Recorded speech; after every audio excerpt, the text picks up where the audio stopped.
To represent the function. ये function को ये शो करता है कि ये अगर ये वाला ब्रैकेट अगर किसी के साथ लगा हुआ है तो उसको हम लोग क्या कहते हैं, फंक्शन हम लोग कहते हैं, ठीक है। लेकिन ये भी चीजें याद रखिएगा, जो फंक्शन होते हैं वो तीन तरीके के होते हैं, ठीक है।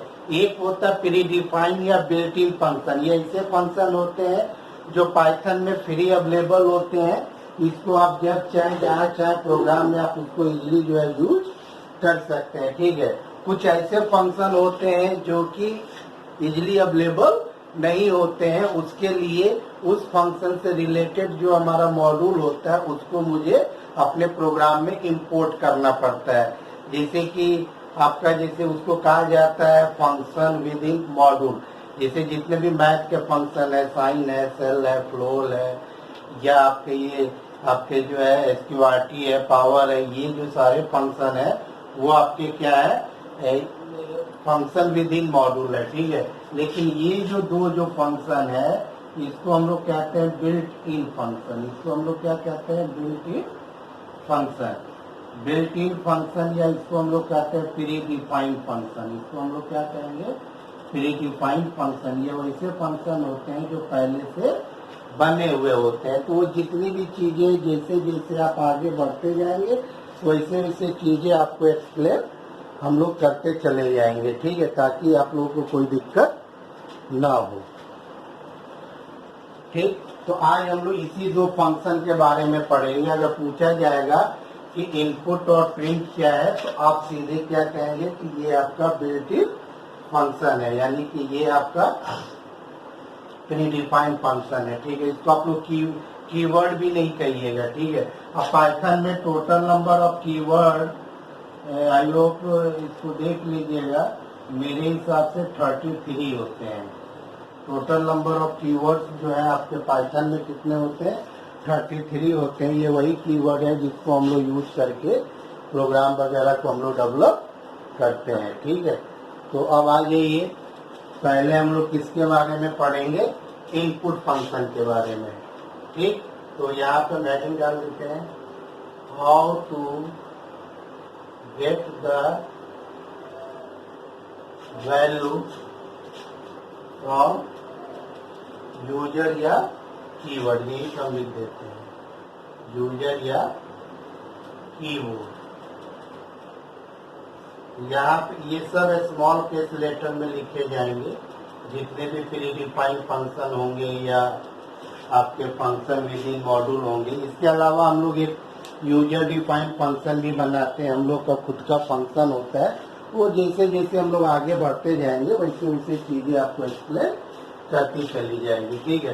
तो यहाँ पे लिख देते हैं input function, input function used to provide या assign या give the value to the variable through the keyboard या यूजर या at run time of program, run time of program. Simple सी बात है।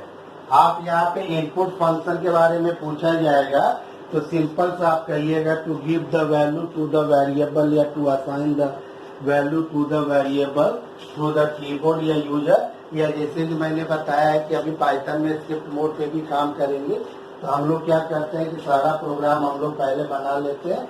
बनाने के बाद जब उस प्रोग्राम को रन करेंगे तो जहाँ जहाँ पे इनपुट स्टेटमेंट आएगा वहाँ पे वो क्या करेगा कि प्रोग्राम आपका कुछ समय वहाँ पे आके प्रोग्राम का एग्जीक्यूशन रुक जाएगा, क्योंकि वहाँ पे इनपुट फंक्शन काम कर रहा है। और इनपुट फंक्शन तब तक टर्मिनेट नहीं होगा जब तक आप उसको कोई वैल्यू दे के इंटर नहीं मारेंगे, तब तक वो वहीं पे वो रुका रहेगा, ठीक है। या इसको यहाँ पे कह सकते हैं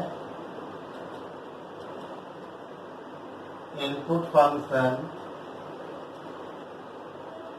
is also refer as another method for assign the value to the variable यानी कि जैसे कि हम लोग a इक्वल टू 10 देते हैं, b इक्वल टू 20 देते हैं, इसका मतलब हो गया कि वैल्यू हम उस वेरिएबल को असाइन कर रहे हैं। ठीक है, तो वो आपने प्रोग्राम में दिया है। अगर आपको कीबोर्ड के द्वारा आपको जैसे मान के चलिए एरिया निकालना है, आपको रेडियस कीबोर्ड से चाहिए, सिंपल इंटरेस्ट निकालना है तो सारी वैल्यू आपको कीबोर्ड से चाहिए, आपको किसी का फैक्टोरियल निकालना है, किसी का मल्टीप्लिकेशन टेबल निकालना है, तो क्या होता है कि यूजर क्या करता है कि उसको इनपुट देता है, उसको वैल्यू देता है, तब वो जाके जो है अपना काम करता है। तो ये सब तो इनपुट फंक्शन का यूज हम लोग इसी के लिए हम लोग करते हैं। ठीक है, अब देखिए इसका सिंटैक्स क्या है। मेन चीज आप लोग सिंटैक्स पर ध्यान देंगे। ये आपका होगा variable name equal to input. अब यहाँ पे क्या देंगे, message which you want to display, message which you want to display। ठीक है, या from, इसको हम लोग क्या कहते हैं, from। ये आपका सिंटैक्स होता है। ठीक है, ये आपका सिंटैक्स होता है। तो ये चीज आपको जो है याद रखना होगा। ठीक है, ताकि आप लोगों को ये चीजें आपको समझ में आ जाए। पहले हम लोग क्या देंगे, वेरिएबल का नाम देंगे। वेरिएबल का नाम देने के बाद यहाँ पर क्या लिखेंगे, इनपुट। अब कोई मैसेज आपको देना है, जैसे एंटर द वैल्यू या enter the value for radius, enter the rate या एंटर द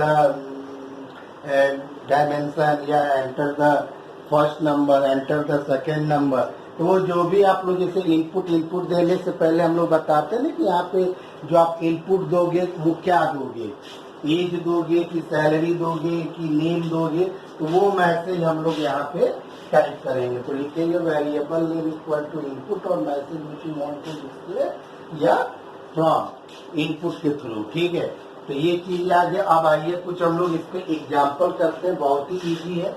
इसको आप लोग जो है नोट्स वगैरह बना लीजिएगा। मैंने कहा है कि पाइथन के जितने भी नोट्स हैं वो सब मैं ही बताऊंगा, ताकि आप लोग को उसको एक बार रीड कर सके। उसको जब दोबारा जब आप उसको यूज करेंगे और जब इसको प्रोग्राम में जब आप इम्प्लीमेंट करेंगे तो आपको वो चीजें अपने आप समझ में आ जाएगी। ठीक है, तो अब मैं इसको यहाँ पे हटा दे रहा हूँ।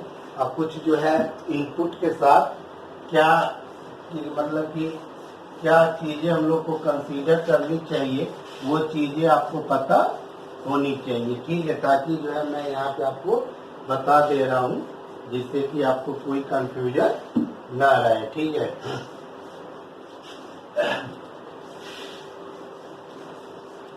ठीक। अब देखिए अपना स्क्रिप्ट मोड पे चले जाइएगा। स्क्रिप्ट मोड पे जाने के बाद जैसे हमने यहाँ पे दिया, यहाँ पे जैसे कि हमने कुछ भी दिया, जैसे कि हमने यहाँ पे कहा कोई भी हमने यहाँ पे कोई भी कमांड वगैरह हमने यहाँ पे लिखा, जैसे कि हमने कहा नेम 1 इक्वल टू, फिर मैंने यहाँ पे कहा input enter the name, enter the name. तो क्या होगा कि जब आप इसको जब रन जब करेंगे, क्या करेंगे, जब अगर आप इसको रन करेंगे तो आपको यहाँ पे क्या लिख कर आएगा प्रॉम्प्ट पे, एंटर द नेम। ठीक, अब जैसे नेम में आपने डाल दिया सेंट्रल, आपने क्या डाल दिया सेंट्रल, सेंट्रल देने के बाद आपने इंटर मारेंगे तो वो वैल्यू किसमें चली जाएगी, नेम 1 में। अभी एक मैं थोड़ा सा इंट्रोडक्शन में प्रिंट का दे दूं। प्रिंट फंक्शन का नाम, प्रिंट का काम होता है किसी भी चीज को आपको डिस्प्ले करना। डिस्प्ले करने का मतलब हो गया जो भी मैसेज है या जो भी रिजल्ट आ रहा है या उसको आप क्या करना चाहते हैं, मॉनिटर पर अगर आप डिस्कस करना चाहते हैं तो वो यहाँ पे आएगा। तो जैसे ही आप इसमें देखेंगे इसका जो आउटपुट आएगा वो आपका क्या आएगा, सेंट्रल। वो आपका क्या आएगा, वो सेंट्रल, वो भी सिंगल इन्वर्टेड कॉमा में लिख कर आएगा। सिंगल इन्वर्टेड कॉमा का मतलब ये हो गया कि वो आपका क्या है, स्ट्रिंग है। वो आपका क्या है, स्ट्रिंग है, ठीक है। अब जैसे कि फॉर एग्जांपल एक चीज और मैं आपको यहाँ पे बता दूं कि जैसे कि ये वाला एक एग्जांपल आपको समझ में आ गया होगा, ठीक है, जिससे कि आप लोगों को जो है कोई भी कंफ्यूजन ना रहे, ठीक है। अब जैसे कि मान के चलिए कि अब एक हम दूसरा प्रोग्राम हम लोग बना रहे हैं, जैसे मैंने यहाँ पे लिखा name1 इक्वल टू, हमने कहा input enter the first name, enter the first name, और यहाँ पे जैसे मैंने कहा कि name2, फिर मैंने यहाँ पे कहा print enter the second name. हमने यहाँ पे क्या दे दिया, इसको बहुत आराम से समझिए ताकि आप लोग को समझ में आ जाए, ठीक है। अब जैसे कि अगर मैंने यहाँ पे कहा print name1 plus name2, name1 plus आपने क्या कहा name2 आपने यहाँ पे कहा, ठीक है। तो यहाँ पे जैसे मान के चलिए कि एंटर द आपका, जैसे कि यहाँ पे जब इसको रन करेंगे तो क्या आएगा, first name, enter the first name, आपने सेंट्रल दे दिया। जैसे ही एंटर मारेंगे तो आपका दूसरा वाला जो स्टेटमेंट है वो एग्जीक्यूट होगा, तो उसमें आपका प्रॉम्प्ट क्या है, एंटर द सेकेंड नेम। जब आप एंटर द सेकेंड नेम में जैसे अगर आपने एकेडमी दे दिया, तो जब अगर ये मान के चलिए कि जब भी जो वैल्यू जो हमने यहाँ पे दिया है, तो इनपुट फंक्शन बाय डिफॉल्ट क्या करता है, वो जो है स्ट्रिंग के फॉर्म में लेता है। वो अभी मैं आपको बताऊंगा, ठीक है। वो अभी मैं आपको एग्जांपल दूंगा, आपको समझ में आ जाएगा। तो ये चीज आप याद रखिएगा कि प्लस जो एक सिंबल होता है, जनरली हम लोग इसको यूज करते हैं दो नंबर को एडिशन करने के लिए, दो नंबर को ऐड करने के लिए या सम करने के लिए। अगर प्लस सिंबल अगर स्ट्रिंग के साथ यूज होता है तो क्या करता है कि एक स्ट्रिंग के लास्ट में दूसरे स्ट्रिंग को जोड़ देता है। तो इसका अगर आप लोग आउटपुट अगर आप देखेंगे तो इस तरीके से आएगा। इसका जो आपका जो आउटपुट आएगा वो आएगा सेंट्रल और विदाउट स्पेस का क्या आ जाएगा, एकेडमी। आप ये इतना याद रखिएगा कि अगर हम प्लस सिंबल यूज होता है, क्या यूज होता है, विथ स्ट्रिंग, तो वो दो स्ट्रिंग को ज्वाइन करता है, ठीक है। वो दो स्ट्रिंग को आपको क्या करेगा, ज्वाइन करेगा। आया समझ में? तो यहाँ पे लिख देते हैं plus symbol use with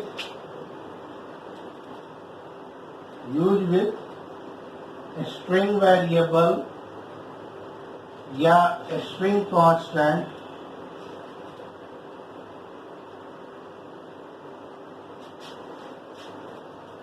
plus symbol use with string constant, then plus symbol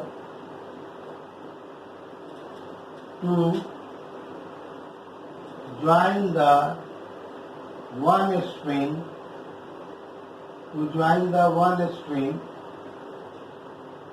into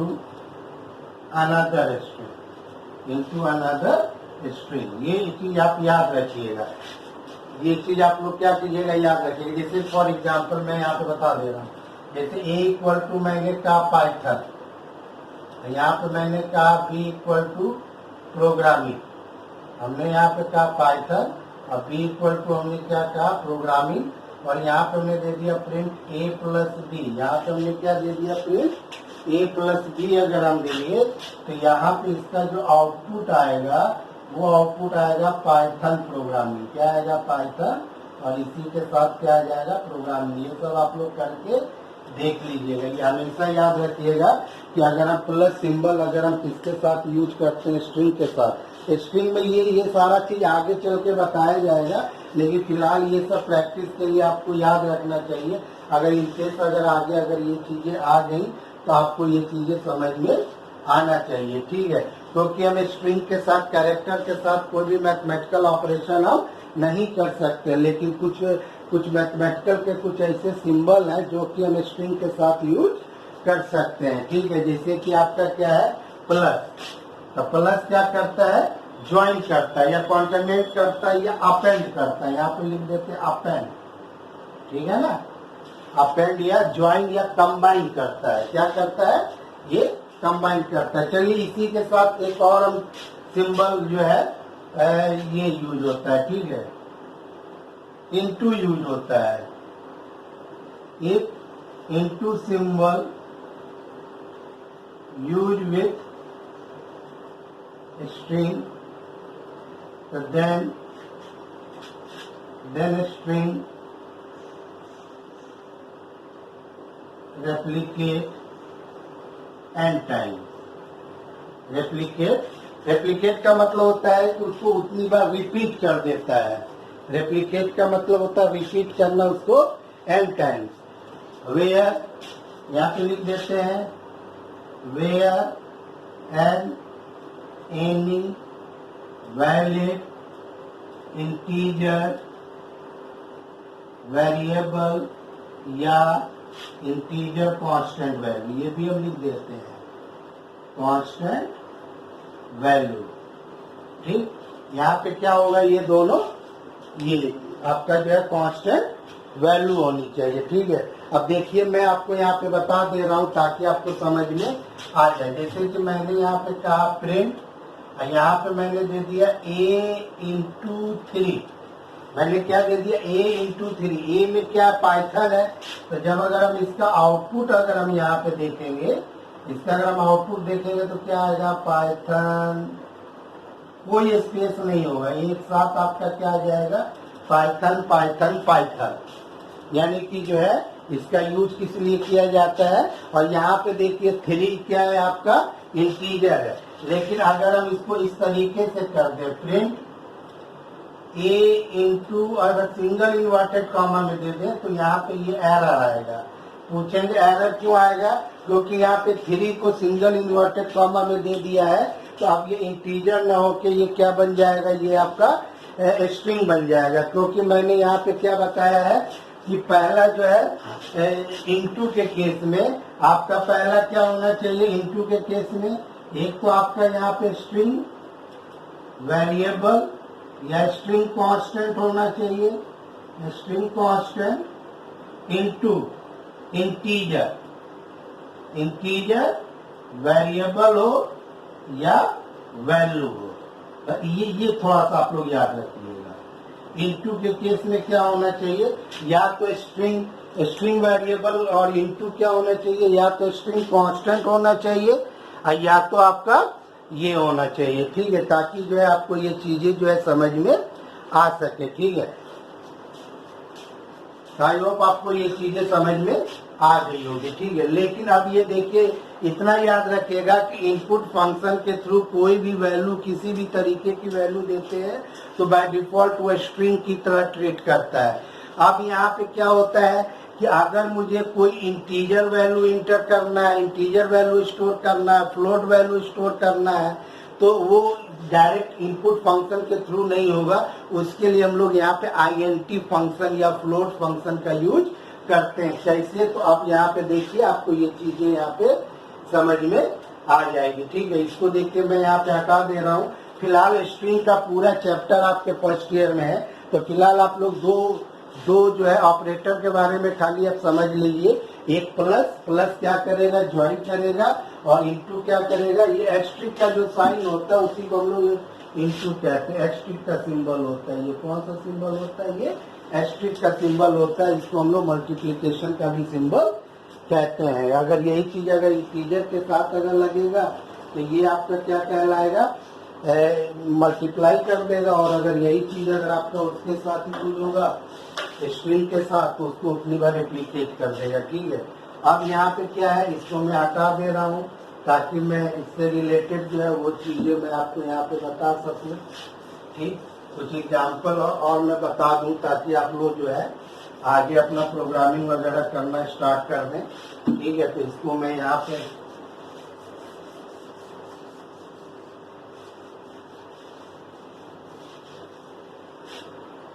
अब देखिए, अब जो मैं आप लोग को बता रहा हूँ अब इसको समझिए। जैसे मैंने कहा a equal to input enter value 1, फिर मैंने कहा b इक्वल टू, मैंने कहा इनपुट एंटर वैल्यू 2। अब जैसे यहाँ पे मैंने कहा प्रिंट a प्लस बी, अब देखिए अगर हम इस प्रोग्राम को रन करेंगे तो यहाँ पे क्या लिख कर आएगा, एंटर वैल्यू 1। जैसे आपने 5 देके एंटर मार दिया तो अगले लाइन में क्या आएगा, एंटर वैल्यू 2। आपने यहाँ पे मान के चलिए कि आपने यहाँ पे 8 देके एंटर मार दिया, तो अब यहाँ पे प्रिंट, तो यहाँ पे देखिए आउटपुट क्या आएगा, बिल्कुल यहाँ पे देखिए ए है, ए में कितना है, ए में आपका 5 गया है, बी में कितना गया है, 8 गया है, तो 5 प्लस 8 होगा। तो एक्चुअली क्या है कि इसको जो स्ट्रिंग की तरह ट्रीट करेगा, तो यहाँ पे ये क्या आ जाएगा कि ए के साथ बी को क्या करेगा, स्ट्रिंग के केस में वो दोनों को ज्वाइन कर देगा। यानी कि यहाँ पे 5 प्लस 8 जो है 13 नहीं होगा, क्योंकि इनपुट के थ्रू क्या होता है कि बाय डिफॉल्ट जो वैल्यू जो होता है ट्रीटेड एज स्ट्रिंग। आया समझ में? तो यहाँ पे हम लिख देते हैं by default the input function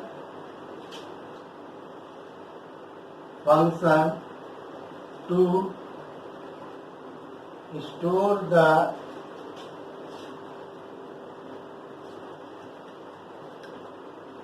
to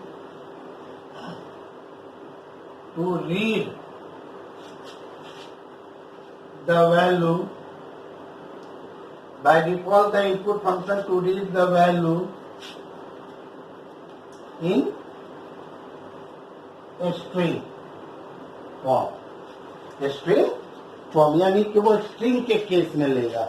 अगर आप कोई नंबर भी देंगे तो उसको वो स्ट्रिंग की तरह वो ट्रीट करेगा। आया समझ में? तो कहने का मतलब क्या हो गया कि यहाँ पे जो भी वैल्यू देंगे तो वो आपका क्या होगा, ईमेल यहाँ पे लिख देते हैं treated as string, treated as string. यहाँ पे हम लिख दे रहे हैं इनपुट वैल्यू, ठीक है ना, input value treated as string, यानी कि वो स्ट्रिंग की तरह वो ट्रीट करेगा। कैसे आपको ये पता चला, जब आपने कहा enter the value, enter value 1, enter value 2, आपने दिया 5, दूसरा दिया 8, और आपके हिसाब से 5 आपका एक इंटीजर है, 8 आपका इंटीजर है, आपने इन दोनों के बीच में क्या यूज कर दिया, प्लस।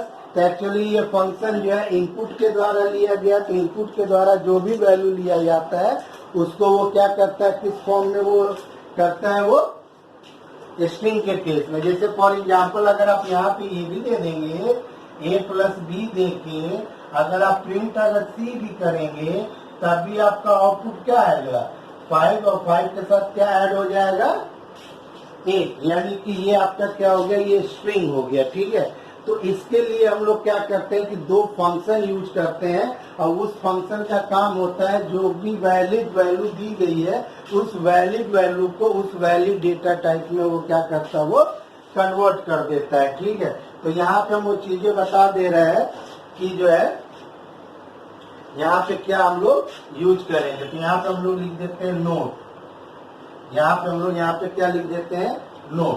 तो यहाँ पे लिख देते हैं INT लिख देते हैं, this function use for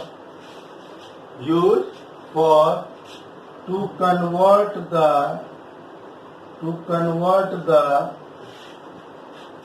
the given valid value in integer. ये इतना खाली आप लोग गिवन वैल्यू इनटू इंटीजर, यानी कि अब INT अगर हम यूज कर देंगे, और अगर आप अगर कोई वैल्यू अगर आप वैलिड वैल्यू देंगे, अगर वो इंटीजर होगा तो उसको वो इंटीजर में कन्वर्ट कर देगा। ठीक है, तो पहला तो ये हो गया, अगर आपको ये convert the given value into the integer. ठीक है, और यहाँ पे देखिए दूसरा, यहाँ पे दूसरा होता है आपका फ्लोट। यहाँ पे लिख देते हैं this function use for to convert the given value into float, given value into float, ठीक, गिवन वैल्यू इंटू फ्लोट। तो अब वो क्या करेगा, जो भी वैल्यू अब देंगे, तो अब हम यहाँ पे क्या करेंगे, इसके साथ हम किसके साथ यूज कर लेंगे, इनपुट के साथ हम इसको यूज कर लेंगे, जो भी वैल्यू देंगे उसको वो क्या करेगा कि वो कन्वर्ट कर देगा, ठीक है। अब देखिए ये चीजें है, आप इसको नोट कर लीजिएगा, ताकि मैं इससे रिलेटेड में प्रोग्राम में आपको बता दूं, ताकि आप लोगों को कोई आगे कोई कंफ्यूजन ना रहे, ठीक है। अब यहाँ पे आ जाइए, अब मैं इसको यहाँ से हटा दे रहा हूँ ताकि आप लोग को समझ में आ जाए, ठीक है। अब यहाँ पे देखिए,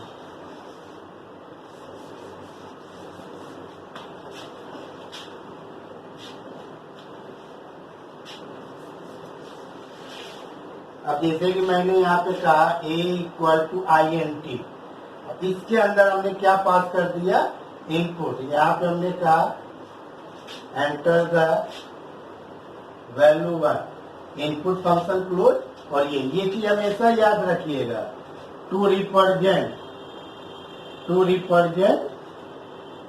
फंक्शन, ये वाला जो भी सिंबल होता है इसका मतलब फंक्शन को बताता है,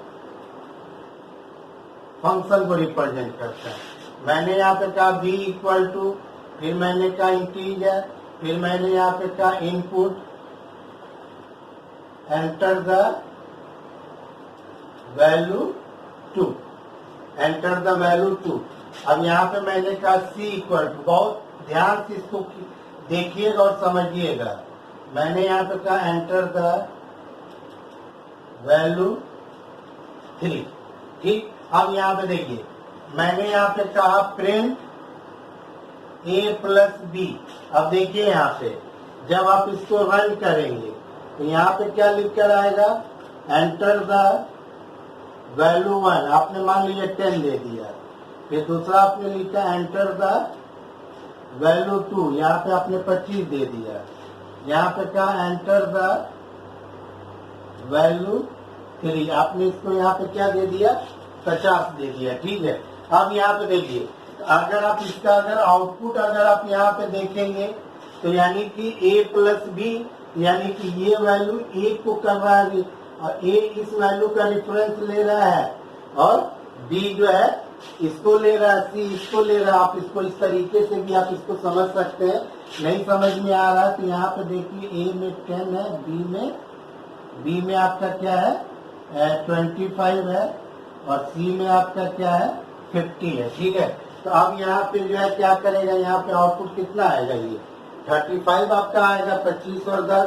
अगर आप चाहें तो यहाँ पे लिख देंगे सम = a + b, तो यहाँ पे भी, यहाँ पे अब जैसे कि यहाँ पे हमने कहा प्रिंट और यहाँ पे हमने क्या दे दिया सम, तो यहाँ पे जो है आउटपुट वही आएगा, ये वैल्यू का आपने स्टोर कर लिया, तो यानी कि वैल्यू अब यहाँ पे कितनी आ जाएगी, सम की 35 आ जाएगी यहाँ पे, ठीक है। बहुत इसको आराम से देखिए ताकि आप लोग को कोई कंफ्यूजन ना रहे, ठीक है। अब यहाँ पे देखिए, अब यहाँ पे हमने कहा प्रिंट हमने कहा कि c × 5। अब इसको थोड़ा देर आपको समझिए, आपने यहाँ पे क्या कहा c × 5। एक्चुअली c जो है आपने वैल्यू तो दिया 50, लेकिन यहाँ पे कोई कन्वर्जन फंक्शन तो लगाया नहीं है, तो इनपुट के द्वारा जो भी वैल्यू होगा तो वो स्ट्रिंग की तरह ट्रीट करेगा, तो यानी कि c क्या वो स्ट्रिंग है और इंटू कोई इंटीजर के साथ करते हैं, तो स्ट्रिंग के साथ जब इंटू होता है तो उसकी वैल्यू को उतने टाइम वो डुप्लीकेट कर देता है, रेप्लिकेट कर देता है, वो रिपीट कर देता है, यानी कि ये क्या करेगा 50 50 50 50 50 1 2 3 4 5, ये 5 बार ये इसको यूज करेगा। इसीलिए मैं आपको बता रहा हूँ कि ताकि आप इसको समझ लीजिए, ठीक है। अच्छा, दूसरी चीज और मैं आपको बता दूं ताकि आप लोगों को कहीं से भी कोई कंफ्यूजन ना रहे, C+ यहाँ पे हमने दे दिया ये GK यानी गोरखपुर दे दिया हमने, यहाँ पे क्या दे दिया गोरखपुर। अब यहाँ पे देखिए क्या है, C ऑलरेडी स्ट्रिंग है और स्ट्रिंग को अगर आपस में अगर ज्वाइन करना चाहते हैं तो दोनों आपका क्या होना चाहिए, स्ट्रिंग होना चाहिए, अदरवाइज काम नहीं करेगा। प्लस फंक्शन के लिए हम आपको यहाँ पे लिख के बता दे रहे हैं कि यहाँ पे क्या होना चाहिए, स्ट्रिंग 1 प्लस स्ट्रिंग 2, तभी काम करेगा, अदरवाइज काम नहीं करेगा। इनटू के लिए क्या है, ये स्ट्रिंग इनटू और यहाँ पे क्या होना चाहिए, इंटीजर होना चाहिए, तभी ये काम करेगा। लीजिए मैंने थोड़ा सा और आप लोगों को ये बता दिया, ठीक है। वैल्यू अगर स्टोर करना है इधर अपना वेरिएबल का नाम दे दीजिए, वो वैल्यू स्टोर हो जाएगा, ठीक है। तो यहाँ पे अगर हम इसको C प्लस गोरखपुर करेंगे तो इसका जो आउटपुट आएगा वो आएगा 50 गोरखपुर, क्या आएगा वो 50 गोरखपुर, ये लिख कर आएगा। ये क्या लिख कर आएगा, 50 गोरखपुर ये लिख कर आएगा, ठीक है। और इसी तरीके से अगर आप यहाँ पे ये देते हैं E इक्वल टू विकास, विकास नहीं कुछ, यहाँ पे हमने दे दिया अमित डबल इन्वर्टेड कॉमा में प्लस C। जब अगर आप यहाँ पे प्रिंट अगर E करेंगे तो यहाँ पे आउटपुट क्या आएगा, अमित 50, यहाँ पे क्या आ जाएगा, तो देखिए C ऑलरेडी आपका स्ट्रिंग की तरह ट्रीट कर रहा, अमित को आपने स्ट्रिंग बना दिया। तो यानी कि जब अगर हम प्लस अगर यूज करते हैं नंबर के साथ तो दो नंबर को ऐड कर देगा, और दोनों अगर स्ट्रिंग के साथ अगर हम प्लस यूज करेंगे तो एक स्ट्रिंग को क्या करेगा, दूसरे स्ट्रिंग में वो आपका जो है वो कर देगा, क्या कहा जाता है, ठीक है। तो इसी तरीके से अगर आपको फ्लोट वैल्यू अगर देना है, अगर आपको INT की जगह पे ये तो ये वाला प्रोग्राम अपना कर लीजिएगा, देख लीजिएगा, ताकि आप लोग को ये चीजें समझ में आ जाए, ठीक है। तो आई होप आपको समझ में आ रहा है। बस इसीलिए ज्यादा में स्ट्रिंग का पोर्शन नहीं ले रहे हैं, क्योंकि स्ट्रिंग का पूरा चैप्टर आपका फर्स्ट ईयर में आगे चल के है, वो मैं आपको बताऊंगा, ताकि आपको वो चीजें आपको समझ में आ जाएगी, ठीक है। अब मैं इसको हटा दे रहा हूँ और यहाँ पे जो है, ठीक है, इसको आप देख लीजिएगा। और यहाँ पे एक चीज और मैं आप लोग को शायद बता दूं ताकि आप लोग को समझ में आ जाए। जैसे इसी प्रोग्राम को कंसीडर कीजिए, ठीक है। यहाँ पे देखिए एक फंक्शन होता है जिसको हम लोग कहते हैं type function. This function use for to display the data type of any variable या वैल्यू, ठीक। तो यानी कि एक आपका टाइप फंक्शन होता है, ठीक है। एक जो आपका टाइप फंक्शन होता है, अगर आपको पता करना है कि कौन सा वेरिएबल जो है किस टाइप का है, तो उसको टाइप के अंदर आप यहाँ पे दे दीजिए। तो जैसे कि अगर इसी एग्जाम देखिए थोड़ा सा मिट गया है, लेकिन फिर भी मैं यहाँ आपको समझा दूँ। प्रिंट और टाइप ए अगर हम यहाँ पे देंगे तो यहाँ पे आउटपुट आएगा कि ये किस टाइप का है, तो लिख कर आएगा कि ये INT टाइप का है, क्योंकि देखिए आपने इसको इंटीजर से कन्वर्ट कर दिया।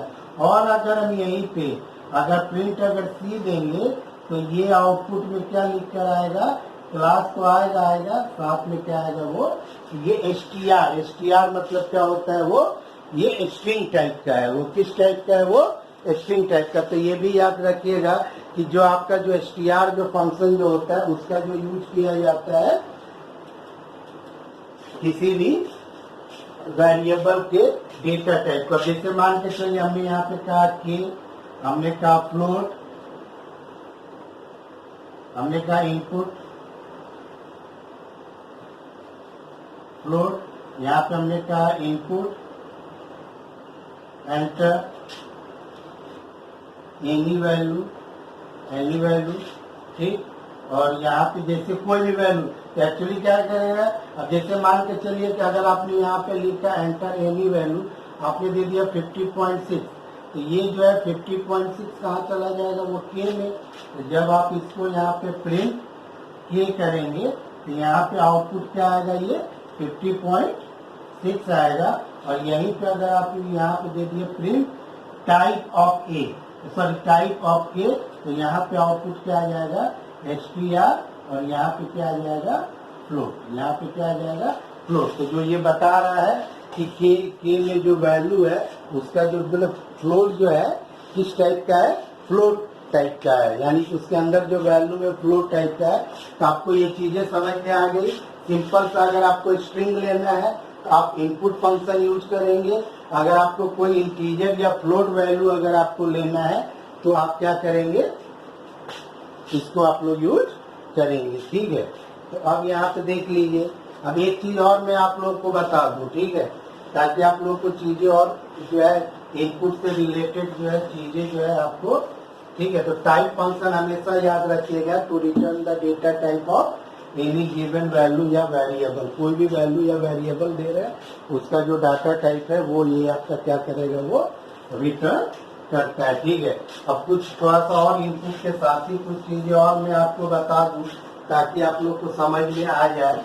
जैसे आपने यहाँ पे कहा ए इक्वल टू, आपने कहा ए इक्वल टू, आपने कहा इंटीजर, यहाँ पे क्या करेंगे इनपुट, आपने कहा एंटर द नंबर। कुछ भी आपने यहाँ पे मैसेज है जो आप चाहते हैं वो आप डिस्प्ले कर दीजिए। ठीक है, एक तो आपका इनपुट का क्लोज होगा और एक इसका क्लोज होगा। ठीक है, तो ये चीजें आपको समझ में आ गई होंगी, तो मैं इसको हटा दे रहा हूँ, आप लोग इसका जो है नोट्स बना लीजिएगा। ठीक है, तो अब यहाँ पे आइए, जब हम इस प्रोग्राम को रन करेंगे तो यहाँ पे क्या लिख कर आएगा, एंटर द नंबर, और आपने यहाँ पे दे दिया जैसे सेंट्रल। ठीक, सेंट्रल देके जैसे ही आप इंटर मारेंगे तो एरर आ जाएगी। इसका मतलब क्या होगा, टू शो एरर मैसेज। अब आप सोचोगे कि ये एरर मैसेज क्यों आ रहा है, तो एरर मैसेज इसलिए आ रहा है कि क्योंकि आप जो वैल्यू दे रहे हैं वो आप ऐसा वैल्यू दीजिए कि जिसको वो इंटीजर की तरह वो ट्रीट कर सके। तो इंटीजर जो होता है, कोई भी इंटीजर कौन सा होता है, प्लस माइनस 0 to 9। इसका मतलब कि ये वैलिड इंटीजर नहीं है, ये वैलिड इंटीजर नहीं है ये। इसीलिए मैंने बताया है कि कोई वैलिड वैल्यू होनी चाहिए। आप चाहे कि सेंट्रल को इंटीजर में कन्वर्ट कर दें किसी स्ट्रिंग को, तो वो जो है इंटीजर में कन्वर्ट तो हो जाएगा, लेकिन जिसमें आप कन्वर्ट कर रहे हैं तो स्ट्रिंग तो आपका उस टाइप का होना चाहिए, क्योंकि इनपुट फंक्शन किसी भी चीज को स्ट्रिंग की तरह ट्रीट करता है। और आपने वैल्यू दिया है 50, तो 50 को ट्रीट किया स्ट्रिंग की तरह, लेकिन आप इसको किसमें कन्वर्ट कर सकते हैं, इंटीजर में कन्वर्ट कर सकते हैं ना। अगर आपने सेंट्रल दे दिया या अगर आपने एकेडमी दे दिया तो इसको आप जो है उसमें कन्वर्ट थोड़ी कर पाएंगे इंटीजर या फ्लोट में। वैलिड होना चाहिए, मतलब कि वैलिड अगर इंटीजर होगा तभी वो कन्वर्ट होगा, अदरवाइज वो कन्वर्ट नहीं होगा। ये चीजें आप लोग हमेशा याद रखिएगा। ठीक है, तो ये थोड़ा बहुत मिस्टेक हो जाता है कि यार चलो F5 की जगह पे हम जो है FIVE दे दें, सेंट्रल दे दें, अपना नाम दे दें, कोई प्लेस का नाम दे दें, तो भाई नहीं होगा, क्योंकि ऑलरेडी मैंने आपको बता दिया है कि प्लस माइनस 0 to 9 जो वैल्यू होती है इंटीजर होती है। फ्लोट के लिए क्या बताया, plus minus 0 to 9 with decimal. ठीक, इसको जो है फ्लोट ट्रीट किया जाता है। और स्ट्रिंग के लिए मैंने क्या बताया है कि डबल इन्वर्टेड कॉमा में कुछ भी आप दे दीजिए या सिंगल इन्वर्टेड कॉमा में कुछ भी आप दे दीजिए।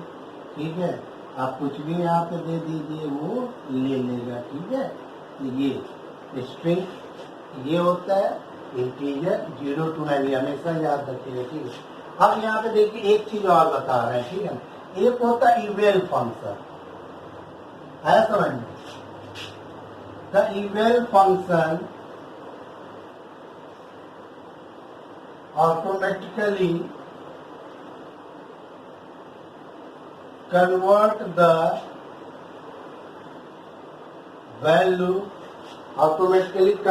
the value according to its data type। यानी कि इवेल फंक्शन एक ऐसा फंक्शन होता है कि अगर आप जिस टाइप की वैल्यू देंगे वो उसको उसी टाइप में वो कन्वर्ट कर देगा।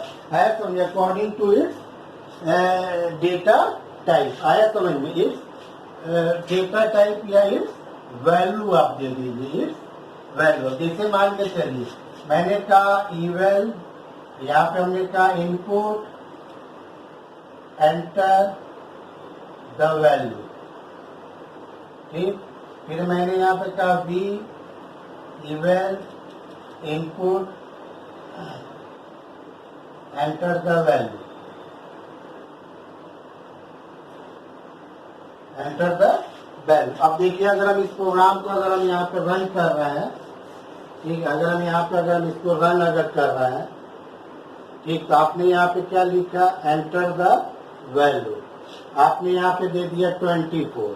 तो क्या करेगा कि इवेल फंक्शन इसके नेचर को देखेगा कि ये 24 कैसा है, स्ट्रिंग है कि इंटीजर है कि फ्लोट है, तो वो क्या करेगा, उसको उसी के अकॉर्डिंग जो है इसको, इसका मतलब ए में क्या दे दिया, ये 25 और इसको इसने क्या बना दिया, इंटीजर बना दिया। अगर आप चाहें तो आप यहाँ पे जो है प्रिंट करके टाइप ए अगर आप यहाँ पे अगर दे देंगे तो वो ये क्या बताएगा, strint, क्या बताएगा वो, क्योंकि इवेल फंक्शन अगर आप दे देते हैं तो वो वैल्यू के हिसाब से वो उसको कन्वर्ट कर देगा, इंटीजर होगा तो इंटीजर कर देगा, फ्लोट होगा तो फ्लोट कर देगा। जैसे आपने यहाँ पे कहा एंटर, देखिए दूसरा यहाँ पे दे दे रहे हैं एंटर द वैल्यू, यहाँ पे मान लीजिए 1 है और यहाँ पे हम क्या दे रहे हैं 2 है, आपने यहाँ पे दे दिया 8.7, तो बी में आपका क्या चला गया 8.7, यानी 8.7 क्या फ्लोट है, इवेल लगने के कारण ये वैल्यू को क्या करेगा, फ्लोट की तरह ट्रीट करेगा। और यहाँ पे अगर आप यहाँ पे प्रिंट टाइप बी अगर आप दे देंगे तो ये आपको क्या बताएगा, str फ्लोट, ठीक है। तो ये कुछ आपके इनपुट फंक्शन से रिलेटेड चीजें थी, इसको आप लोग रीड कर लीजिएगा, इसका आप लोग प्रैक्टिस कर लीजिएगा, इसके बारे में आप लोग समझ लीजिएगा। कोई भी डाउट होगा तो जो भी आप लोगों का जो क्लास होगी उसमें बता दिया जाएगा, अदरवाइज बताइएगा तो इसका फिर एक हम प्रैक्टिकल वीडियो हम बना के भेज देंगे, जिस तरीके से अभी मैंने आप लोगों को भेजा था। जिनको भी डाउट हो, अब आप लोग क्या कीजिएगा, स्क्रिप्ट मोड पे काम कीजिएगा। किस मोड पे काम करना है, स्क्रिप्ट मोड पे। इससे क्या होगा कि पूरा का पूरा स्टेटमेंट आप लिख लेंगे और उस फाइल को आप सेव कर लेंगे, ठीक है। और इंटरेक्टिव मोड में क्या होता है कि एक बार में एक ही आप कमांड जो है यूज कर सकते हैं और तुरंत उसका आपको आउटपुट मिल जाएगा। तो अब आपका नेक्स्ट वीडियो में प्रिंट फंक्शन बताएंगे, फिर प्रिंट के बाद इंटरेक्टिव और स्क्रिप्ट मोड के बारे में भी हम आपको बताएंगे, ठीक है। आई होप ये चीजें आपको समझ में आ गई होगी, ठीक है। चलिए, ओके, बाय।